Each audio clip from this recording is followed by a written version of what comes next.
우리가 전체적으로 이렇게 읽으려면 이 성경은 아마 17절, 19장 17절 연결시켜서 읽어야 맞을 거예요. 그래서 하나에 연결되어 있는데 그 내용이 너무 크게 방대해서 나눈 것이죠, 지금. 하나로 보셔야 되고, 예수님이 지금 십자가에 못 박히셨어요. 이미 팻말도 붙여놓고, 그 옷도 다 그 병사들이 나눠 갖고, 그 성경 말씀대로 지금 되어진 거죠. 그리고 이제 예수님이 십자가에 못 박힌 그 옆에 예수님의 어머니도 왔고, 이모 글로바도 왔고, 그죠? 그리고 마리아가 아내 막달라 마리아, 글로바의 아내인 마리아와 막달라 마리아가 와서 서 있었다 그랬어요. 사람들이 다른 성경에는 이렇게 예수님이 옆에 누가 와서 있었다는 얘기를 소개를 하지 않아요. 전혀. 근데 요한이 자기가 쓴 성경에서 이야기를 쓰는 것은 실제적으로 봤기 때문에 마태나 복음도 마태도 가 있을 가능성도 있지만 거의 없죠. 마가는 더 없죠. 마가는 그 이후에 예수를 믿은 사람이니까 알 수가 없어요. 누가도 바울하고 같이 예수를 믿은 사람이기 때문에 몰라요. 누구만 정확히 봤겠어요? 요한. 봤으면 마태가 볼 가능성이 있고 나머지는 없어요. 그러니까 그런 내용을 쓸 수가 없는 거죠. 근데 이 내용은 참 진실할 거다 나는 그렇게 생각해요. 이 말씀은 확실한 것이다. 와서 본 것이. 그래서 증언이란 말이 본자가 있어야지 증언하는 거예요. 이게 보고 증언해주는 거잖아요. 이게.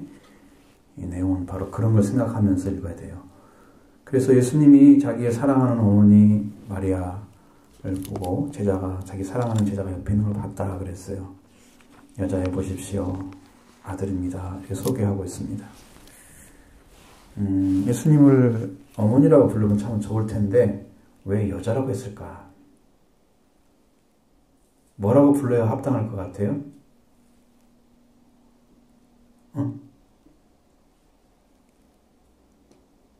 이런 걸 가지고 천주교에서나 이럴 때는 자꾸 다른 걸로 말을 바꿔가잖아요. 예수님이 어머니를 떠나 더 높은 자리에 있다. 원래 귀나이란 그 말이 귀부인을 얘기하는 거예요. 귀부인이나 여주인, 높은 자리에 있는 사람. 그래서 성물을 자꾸 높이는 거야. 여자란 말을 썼다 이거야. 요한복음 2장에도 가나 혼인잔치에서 여자여 이렇게 내가 때가 이르지 않았습니까? 이렇게 얘기하는 거야. 여자가 2번 나와요. 딱 여기만. 근데 그 사람은 예수님을 다 지칭하는 건데 똑같은 단어를 사용했단 말이에요. 귀나이라고. 그러니까 잘못 이해하면 그렇게 말하는 것은 어머니라고 하지 않은 것은 예수님이 여자를 높인 거다. 그리고 누가복음에서 보면 예수님이 이제 사가랴의 아내 엘리사벳이 아이를 가졌잖아요.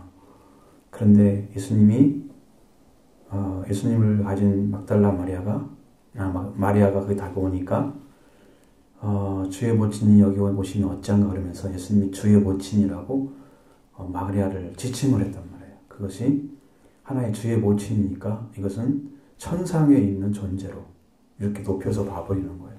그래가지고 마리아가 엄청난 위치를 갖고 기도를 들어주시는 분으로 그렇게 섬기게 되는, 그러니까 우상화시킨 거죠. 여자라는 의미는 여주인이란 말은 맞아요. 근데 과거에 여자를 대할 태도는 굉장히 경멸적이었어요. 이런 말을 쓰면 그냥 우습게 보는 거예요. 더 거꾸로 막 높여주는 말이 사람들을 비웃으면서 높여주는 게 있잖아요. 예수님을 홍포를 입혀놓고 왕이시여 평안할지어다 그런 식으로 장난치는 거죠. 경멸하는. 근데 여기는 그런 내용이 아니에요. 경멸하는 내용도 아니고 정말로 존중하는 내용이에요. 존중하는. 예수님의 어머니를. 그래서 어머니라고 안 부르고 여자여 이렇게 부른 거예요. 본인이 아들이라고 그랬어요. 예수님은 하나님의 아들은 되지만 마리아의 아들은 될 수가 없어요. 왜 그러냐면 예수님이 하나님이기 때문입니다. 하나님은 창조자이지 피조물의 자식이 될 수가 없는 거예요. 근데 아들이라고 했어요. 왜? 예수님이 여자 마리아의 몸을 통해서 태어났어요. 그러니까 육신적으로 볼 때는 마리아를 통해 태어난 대할 때는 어머니라고 부르는 게 맞죠. 그래서 아들이란 말을 사용한 거예요. 예수님이 하나님이신데 하나님이 육신을 입기 위해서 마리아를 빌린 거예요. 피조물을. 응? 그런 거지 진짜 마리아의 아들은 아니란 말이에요. 그것도 잘못 이해하면 이걸 가지고 예수님이 하나님 자신의 어머니니까 높여야 된다. 이렇게 볼 거 아니에요. 또 우상화시키는 거예요. 피조물도 구분 못하는 창조자 피조물을 구분 못하는 위대한 일을 했죠. 그러니까 이 세상 중에서 나를 복이 있다 하리로다 사람들이 그렇게 할 것이다 하고 노래했잖아요. 마리아가. 복 있는 자 맞아요. 그러나 그건 피조물이죠. 신은 아니죠. 쓰임받은 아주 위대한 어머니죠. 그렇게 봐야 됩니다. 이해했어요? 응? 딴 말 하면 안 돼요. 가서. 그래. 정중하게 부르는 존중하는 그런 여자였다. 그렇죠? 그렇게 해서 예수님 말씀하시고 예수님은 창조자이십니다. 그래서 마리아의 아들이다. 이렇게는 안 해요. 그것을 태어난다고 해서 마리아의 아들이라고 성경에 말하지 않고 그는 지극히 높은 자의 아들이 될 것이요. 이렇게 소개를 했잖아요. 천사가, 가브리 천사가. 그러니까 그게 태어나도 마리아의 아들이다 이런 말은 없어요. 성경에. 지극히 높으신 이의 아들이요. 예수님은 거기가 원래 신분이기 때문에 그렇게 불러야 됩니다. 육신으로는 그랬는데 마리아의 몸을 통해 태어났기 때문에 그의 아들로 살아왔어요. 그래서 십자가에 못 박혀 예수님이 죽으시는 그 현장에서 자신을 아들로 소개하고 있는 모습. 이건 뭐냐면 그렇게 해서 말씀했잖아요. 예수님이 예수님을 찾아온 자들에게 당신의 가족들이 당신을 찾고 있습니다. 이렇게 그러니까 누가 내 가족이면 내 모친이냐 내 동생들이냐 그러면서 하나님의 뜻대로 하는 자라야 되리라. 내 가족이라고 그랬잖아요. 그러니까 예수님의 가족이 되는 것은 하나님의 뜻과 일치를 이루어야 돼요. 그런데도 불구하고 예수님은 자기를 보살펴주고 키워주신 그분에 대한 섬김을 아들이란 자로서 보상을 해주고 있는 거예요. 마리아의 아들로 지칭함으로써 어머니의 감사 표시를 하는 거예요. 안 버린다는 거예요. 마리아를. 한 가지예요. 중요한 부분이에요. 근데 거기보다 더 중요한 게 또 있어요. 무엇 때문에 예수님의 제자를 여기는 또 사랑하는 제자고 그랬잖아요. 왜 제자에게 어머니를 부탁했을까라는 겁니다. 동생들이 최소한 제가 성경에 보면은 자기 예수님을 빼놓고도 4명이 있어요. 남자 형제가. 여자 형제들도 있어요. 합치면 최소한 6명 이상이에요. 무조건. 응? 이렇게 많은 사람들이 있는데 왜 어머니를 사랑하는 제자 요한에게만 맡겼을까라는 거예요.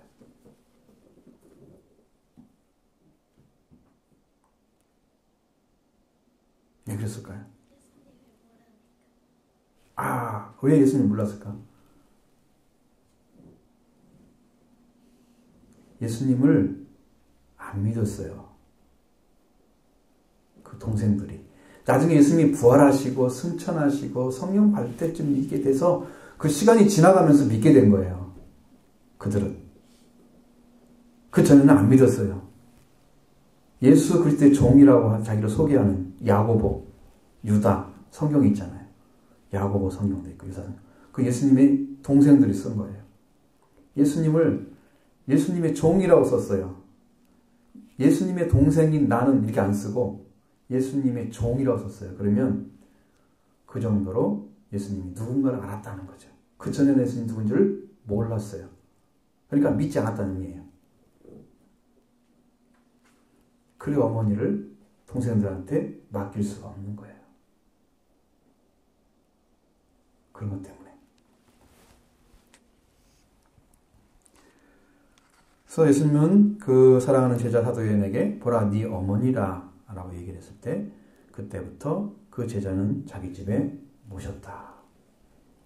자, 주님의 뜻을, 그 주님의 목적을 알아야지 올바르게 사람을 대접할 수 있고 세울 수가 있는 거예요. 이게 모르는 자에게 부탁하면 자기 방법대로 해버릴 거란 말이에요. 동생들도 믿을 수가 없어. 예수님이 뭘 해서 더 하시는지 잘 믿지도 않고 이해하지도 않고 같이 산다고 해서 아는 게 아니에요. 예수님하고 같이 살았어도 몰랐어요. 그분들이 누군가를. 왜? 육신의 형제로만 봤던 것이죠. 육신의 형제로만. 참 무서워요, 그게. 그 무지함이 사람을 죽인단 말이 맞아요. 그분 누군가를 모르니까, 영적으로. 그러면 그분을 모르는 사람들이, 죽인 사람들도 다 죄를 범한 거예요. 왜? 메시아를 죽였잖아요. 그래서 예수님이 죄를 용서해달라고 기도를 한 거예요. 십자가에 못 박혀가지고. 왜? 그들도 구원하러 오셨잖아요. 자기를 죽이는 대상들도. 그게 주님의 사랑이에요. 어? 무지함은 고칠 수가 없어. 무지함은. 근데 이건 분명히 하나님 말씀 안에 들어있는 거예요. 예수님은 그 후에 모든 일이 다 이루어진 줄 아시고 성경을 응하게 하려 내가 목마르다. 여러분 한번 찾아보시면 좋을 것 같아요. 여기 이런 내용이 써 있어요. 시편 69편 21절.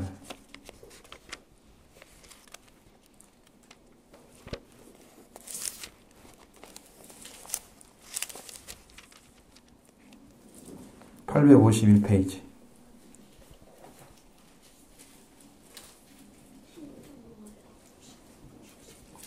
851페이지 구약성경 펴보라니까. 21절.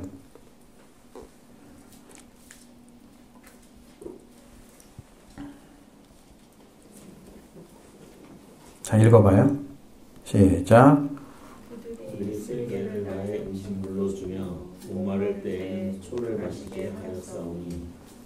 자, 이 말밖에는 없어요. 성경에 예수님이 목마르다 하는 말을 한 것이 없어요. 한 군데도. 이 말밖에 없어요. 예수님을 지금 목마르다 한 것은 예수님이 한 말이야.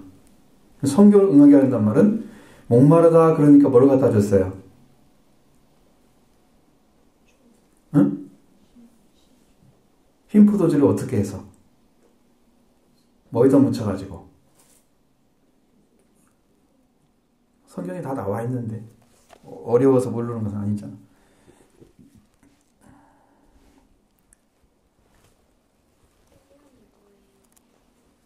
그러니까 해면에 묻혀가지고 우슬추로 이렇게 묶어서 입술에 댔다 이렇게 써있죠. 그러니까 그걸 물어보지 말고 그 얘기를 해야지. 여기는 해면이라는 말 쓰기서 하는데 그냥 우리 영어로는 스폰지처럼 생긴 거라고 그래요. 물을 빨아들이는 거예요. 스폰지로 나와 있어요. 그러니까 포도주를 딱 집어넣으면 포도주가 쭉 빨아들여지는 거야. 그러면 그걸 이렇게 묶어가지고 매어서 입에 딱 대면 그걸로 쭉 빠르면 나오겠죠. 그렇게 해서 물을 전달하는 거예요. 컵이나 이게 준 게 아니고. 상상을 해보면 알겠죠. 예수님이 못 박혀 계신데 지금 거기에다가 해면은 이제 스펀지 같은 것에다가 적셔가지고 거기다가 우슬처를 묶어서 그 묶은 것을 덜어 예수님 다도록 이렇게 되니까 예수님이 그걸 빨아들였다. 쭉 맛보는 것처럼. 많이는 못 마시겠죠. 묻어있는 것 중에 일부를 빨아먹었겠죠. 그거예요. 근데 목마르다는 말이 성경에는 없다는 거죠. 그렇지만 이렇게 했을 때 목마르다는 것은 성경을 응하게 알려졌다. 이것은요 우리한테 알려주는 거예요. 예수님이 이 모든 것이 다 이룬 줄 아시고 성경을 응하게 하려 하사 내가 목마르다 그랬잖아요. 이루어진 상태를 얘기하는 거예요. 그럼 예수님이 이루어진 그 구원의 상태를 맞게 되는 거예요, 사람들이. 그러면 그걸 받아들이는 사람들은 예수님의 목마름을 채워줘야 돼요. 그 목마름이 뭐냐면 회개를 통해서 흘리는 눈물이에요. 그 눈물을 주님은 마시는 거예요.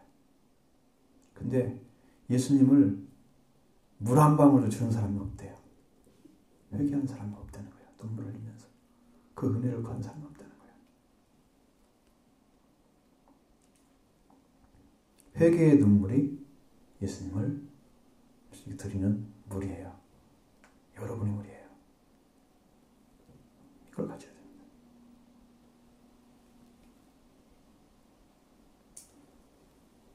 마태복음 25장 보면 세 번째 비유에서 양과 염소의 비유가 나와요. 양과 염소의 비유가. 근데 거기에서 보면 이제 예수님이 이렇게 설명을 쭉 해주세요. 그 이야기를 해주기 위해서 세 번째 비유는 자 양은 어떻게 했냐면 예수님이 이렇게 했어요. 너희는 예비된 나라에 너희를 위하여 예비된 나라의 상속을 받으라 그랬습니다. 내가 줄일 때에 너희가 먹을 것을 주었고 목마를 때에 마시게 하였고 여기 마시게 한 거 나오죠. 바로 이게 목마름이에요. 그리고 헐벗었을 때 옷도 주었고 나그네 됐을 때 영접도 하고 병들 돌아봤고 오게 했을 때 가서 보았느니라 그랬어요. 그렇게 하는 것이 누구를 대접하는 거냐면 예수님을 대접하는 거예요. 예수님을. 여러분 목마를 때 물을 주셔야 돼요. 이게 뭘 큰 일을 한 게 아니고 이 사람들이 한 것은 눈물이에요. 예를 들면 병든 자를 봤어요. 우리가 능력이 없어가지고 병을 고치려고 기도해서 응답을 못할 수도 있잖아요. 근데 그 생명을 위해서 우는 거예요. 옥에 갇힌 사람들 위해서 불쌍하기 때문에 우는 거예요. 그 사람 보면서. 살려달라고. 내가 옥에 가가지고 너 나와. 그런다고 내가 나오게 할 수 있는 능력이 있는 게 아니잖아요. 그죠? 갇혔잖아요. 그러니까 그 생명을 보면서 우는 거야. 옷을 벗었을 때 옷을 줬으면 괜찮지만 줄 것이 없어. 어떻게 할 거야? 그게 우는 거예요. 예수님은 눈물을 받으시는 거예요. 그게 목마르다는 뜻이에요. 여러분 이런 주님이 바라보시는 눈물을 여러분도 흘려야 돼요.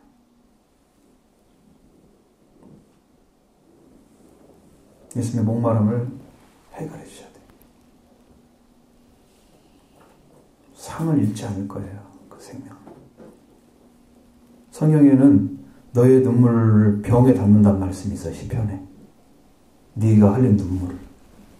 정말로 하나님의 은혜 때문에 생명을 사랑하면서 그 아픔에 있어서 눈물을 흘린 사람들은 병에다 다 담을 거거든요. 그 사랑은.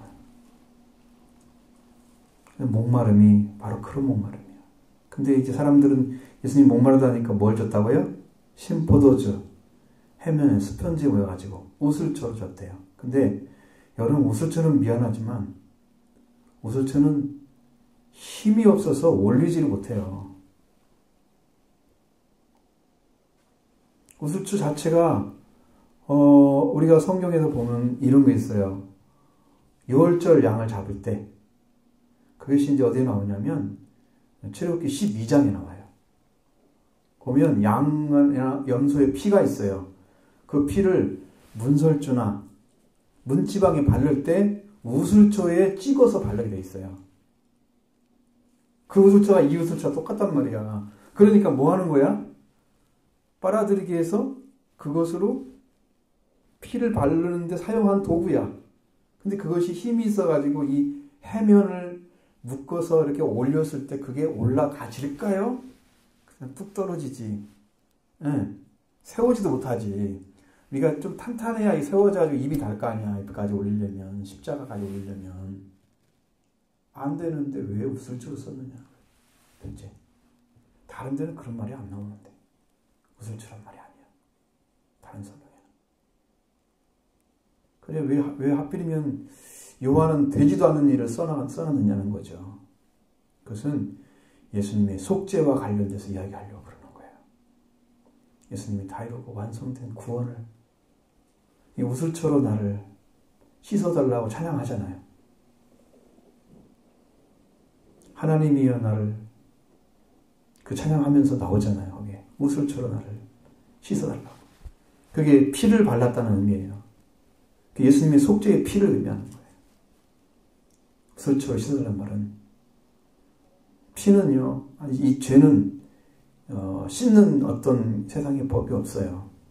그러니까 생명은 생명으로 갚잖아요. 근데 양이나 염소나 소나 이런 것은요, 한 번밖에 사용 못해요. 피를 흘리면. 왜? 영구한 게 아니기 때문에. 그 피는. 그래서 한 번 죄를 지으면 한 번 죄값을 치르기 위해서 피를 흘려가지고 한 거예요. 자, 제목도 큰 제목이야. 내가 뭘 훔쳐오게 됐다. 그러면 그 훔친 것에 대해서 속건제를 드려야 돼. 그러면 거기에 그냥 피를 흘려. 그 죄를 사해주는 거야. 그 죄는 피로만 사해지게 돼 있어. 용서를 받아. 피 안 흘리면 용서 안 돼. 그런데 예수님은 한 번 피 흘렸어요. 단 한 번을 십자가 못 박아 돌아가셨어. 근데 그 피가 지금까지 우리한테 유효해요. 왜 그러냐면 그 염소나 소나 양이나 비둘기 이런 것들은 죽으면 끝이에요. 다시 부활하는 법이 없잖아요. 근데 예수님은 십자가에 못 박힌 그분이 부활해서 지금도 계시는 거예요. 그분이 흘린 피는 지금도 살아있는 거예요. 그래서 내가 죄사함 받을 수 있어요. 그럼 예수님 믿으면 지금 죄사함 받는 거예요. 그러려면 양처럼 하려면 또 예수님 십자가에 못 박히고 맨날 한 사람 한 사람만 다 못 박히죠. 계속 죽어야 될 거 아니야?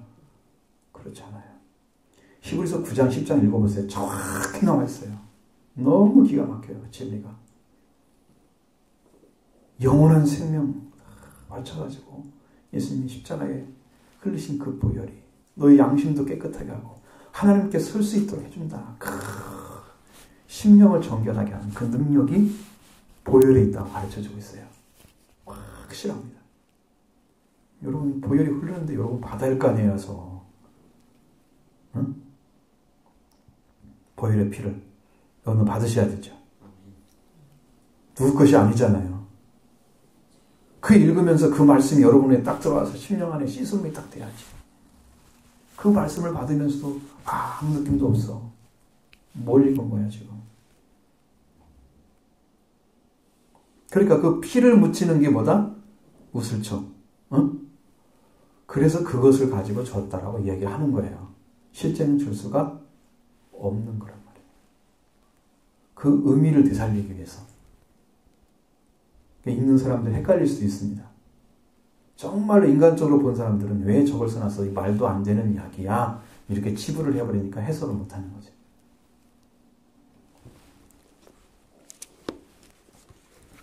그것을 보여주기 위해서 그랬습니다. 그리고 예수님이 신 포도주를 입에 대시고 난 다음에 뭐라고 그랬어요?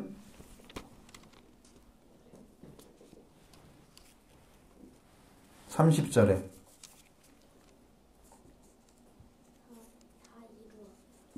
이루었단 말은 성취했다 그런 말 알죠? 자, 이게 지금 예수님이 시작했다가 어떻게 했다? 끝이 났다. 그것을 다 만들어져서 예수님이 하나님 뜻을 이루러 왔잖아요. 예수님이 하나님 뜻을 이루는 그 뜻이 다 이루어져서 완성이 됐다 그런 얘기죠. 다 이뤘단 말은. 근데 지금 예수님은 뭐 하고 있어요? 십자가에 못 박혀 있잖아요. 아직 완성된 게 아니에요. 이것의 완성은 부활에 있어요. 다 이룬 거예요. 그럼 어떻게 이루어질까? 그걸 설명해 준 것이 바로 성경 말씀에서 시작되는데, 다 이루는 것 중에 가장 중요한 핵심 포인트는 속죄예요. 뭐라고요? 이것은 배우는 게 아니에요. 그렇게 이루어져야 돼요. 속죄가 이루어져야 됩니다. 주님의 십자가를 통해서 죄에서 해방시켜주기 위해서 예수님은 그 생명을 바치신 거예요. 자, 생명은 뭘로 바꿔야 생명을 찾을 수 있어요? 예수님의 생명을 바꿔서 내 생명이 산 거예요. 그러니까 내가 예수님을 믿어서, 모든 사람이 예수님을 믿어서 예수님이 흘리신 보혈을 다 보혈 가져와서 씻어주시면 우리 죄 한 사람 한 사람이 다 씻어지는 거예요. 그러니까 생명을 들여서 생명을 산 거예요, 예수님이. 그 생명의 중심은 피예요, 피. 성령에. 그러니까 예수님의 보혈로 예수님이 자기 자신을 다 깨뜨리고 몸을 죽여서는 우리의 죄악을 없애고 사용됐어요. 허물과 죄를 용서받기 위해서. 우리의 죄뿐만 아니라 우리의 병도 고쳐주시고 우리의 화목의 관계를 이루시기 위해서 몸이 꺾이고 찍히고 이렇게 상처를 입은 거예요. 어마어마한 상처를. 거기서 몸이 이렇게 상처를 입어서 뭐가 났을까요? 피가 나죠. 그렇죠? 피가 난 그 자체가 이미 보혈을 흘린 거예요.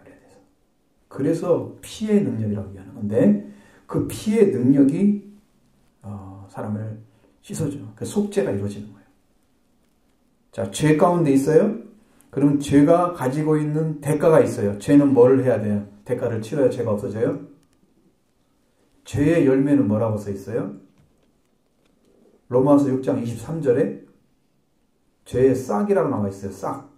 죄를 값을 치르려면 뭘 줘야 돼요? 사망이라고 그랬잖아요. 죽음. 자, 죄가 가져오는 값어치가 뭐라고요? 죽음을 주는 거야. 자, 죄가 열매를 맺어가지고 갖다 주는 게 죽음이야. 그러면 예수님이 대신 죽어서 죽어주면 그 죄는 갚아진 거잖아요. 그렇죠? 그 죄는 갚아진 거예요. 그러면 그 예수님이 죄를 갚아줬기 때문에 내가 예수를 믿게 되면 예수님이 다시 부활하면 나는 죄에서 해방돼서 하나님의 아들, 딸로 부활돼서 하늘문이 열리는 축복이 내려와요. 그 사람에게 생명이 오는 거예요. 새 생명. 자, 생명은 언제 생기냐? 자, 하나님과 관계가 끊어지면 생명이 죽었어요. 하나님 관계가 다시 부활되는 생명이 살았어요. 그러니까 예수님이 죄를 없애고 부활하셔서 우리는 산자가 되게 하시고 우리가 하나님의 새 생명을 갖게 만들었어요. 죽은 자, 하나님 관계에 끊은 사람은 죽은 자예요. 하나님 관계가 다시 완전히 회복된 사람은 죽었던 생명이 다시 살았기 때문에 새 생명이라고 얘기하는 거예요. 새 생명 받게 되는 거죠. 이해가 돼요? 마음에 써서 받아들여야 돼요. 맞죠? 그 예수님. 그래서 예수님이 다 이뤘다 그러는 거예요. 속죄를 통해서. 그럼 인류의 죄가 예수님의 피로 다 용서받은 거예요. 누구의 죄까지? 명서의 죄까지. 응? 여기서 제일 꼬맹이니까 얘기한 거지. 그것뿐만 아니고 모든 사람의 죄를 얘기하는 거예요. 응? 그 의미는. 근데 그 예수님이 죄를 사했다는 걸 믿어야지 되는 거지. 안 믿는 사람에게 죄 사함은 없어.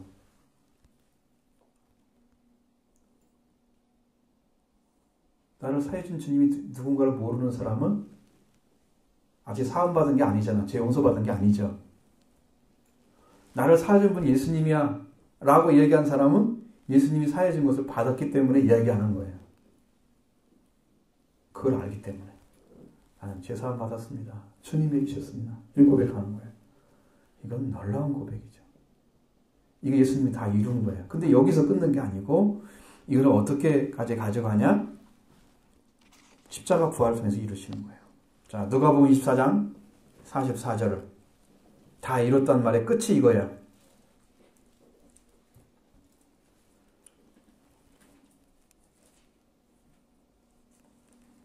한번 읽어볼까요? 네, 시작.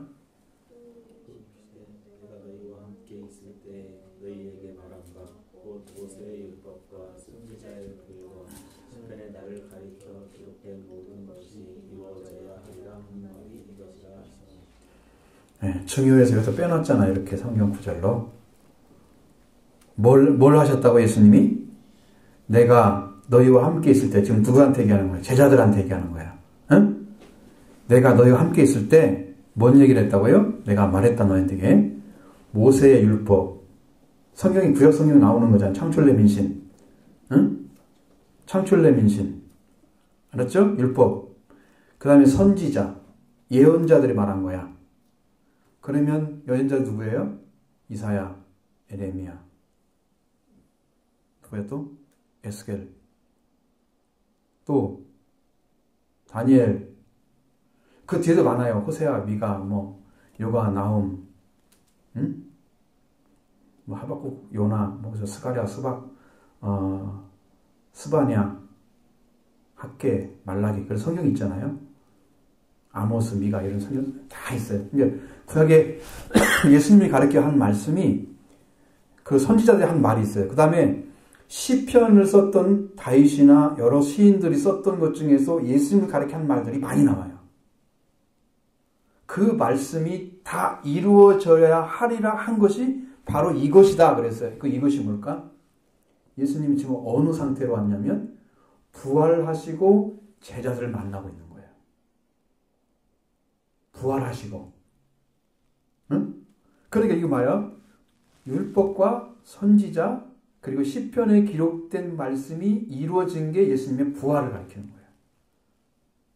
십자가가 시작이고 부활이 마침이에요. 다 이루어졌어요.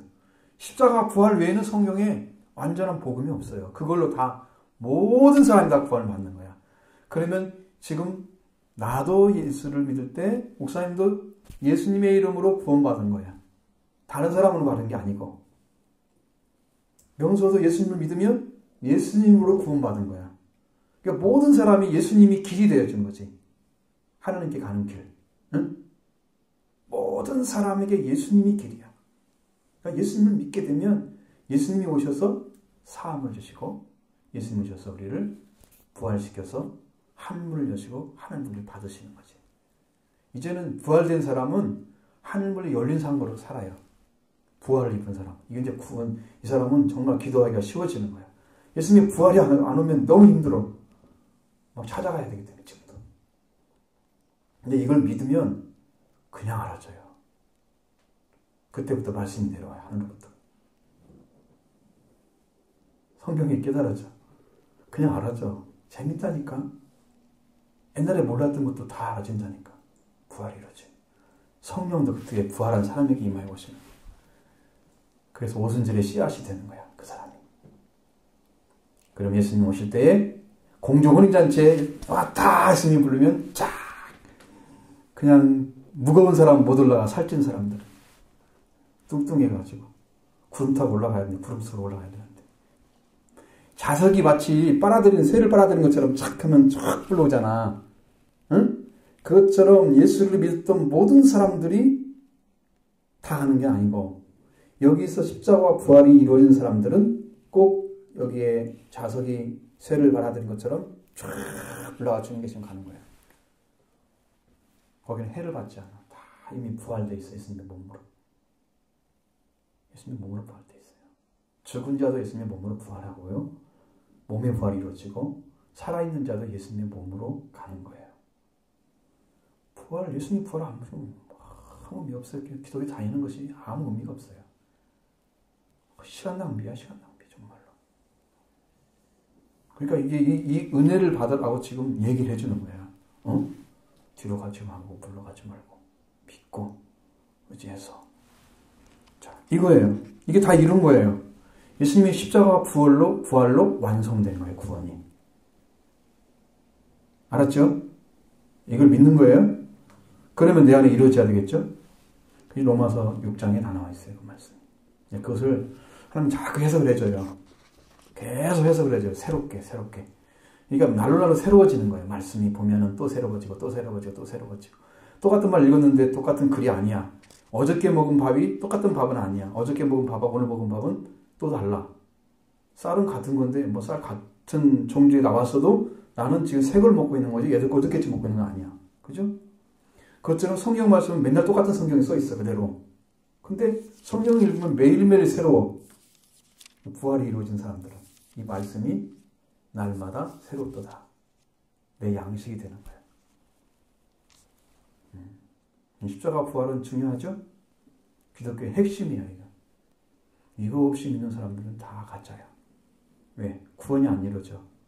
이 땅에서 잘 됐다고 뭐 장사랑하고만 다녀봤자 이 땅에서 끝나는 거야. 뭐 80년, 90년 아니면 다 죽잖아. 100살 넘어봤자 그거 인간 노릇도 못 하더라고, 나이 먹은 사람들. 그러니까 그 의미가 없고, 그런 것은 오래 사는 게 의미가 없고, 그걸 이루어졌느냐? 응? 장수도 큰 의미가 있는 게 아니고, 부자가 됐다고 해서 큰 의미 있는 것도 아니고, 그걸 많은 사람이 그걸 돈을 가졌으면 좀 나눠주고, 정말 오른손과 왼손이 모르게 나눠지고 그래서 선행을 숨겨서 해서 하나님이 받으시도록 하면 축복이 될까? 그 나머지는 그 돈으로 다 망해요. 돈 때문에. 그게 축복이 아니야. 망하는 게 축복이라면 나는 안 받아요. 받지 말아야겠죠. 그러니까 예수님의 십자가 부활이 최고의 축복이고 선물입니다. 주님이 성경을 이루신 거예요. 이것이 다 이뤘다는 것이죠. 이 이외의 복음은 없습니다. 여러분 이걸 통해서만 들어가도록 성경이 딱 문을 만들어놨어요. 여기를 통과하지 않고 딴 데 가서 찾으면 없으니까 길이 헤매고 다니는 거야. 이것도 저것도 아니고 이것도 아니네 저것도 아니네 이 길만 가야 되는데 이 길을 못 찾아가지고 눈이 좀 안 보이니까 시력이 안 좋아서 딴 데가 찾겠지. 그런데 예수님이 길이라는 걸 알고 그분이 하나님이 보낸 자랑 알면은 예수님을 찾아서 와서 예수님으로 들어가겠죠. 생명자 되겠죠. 이 사람이 산자가 되는 거예요. 이런 쭉 받아야 되겠죠. 그래서 그런 은혜 받으라고 지금 말하는 거니까 그 길로 쭉 걸어가고 다 이런 일의 축복을 받기 바랍니다.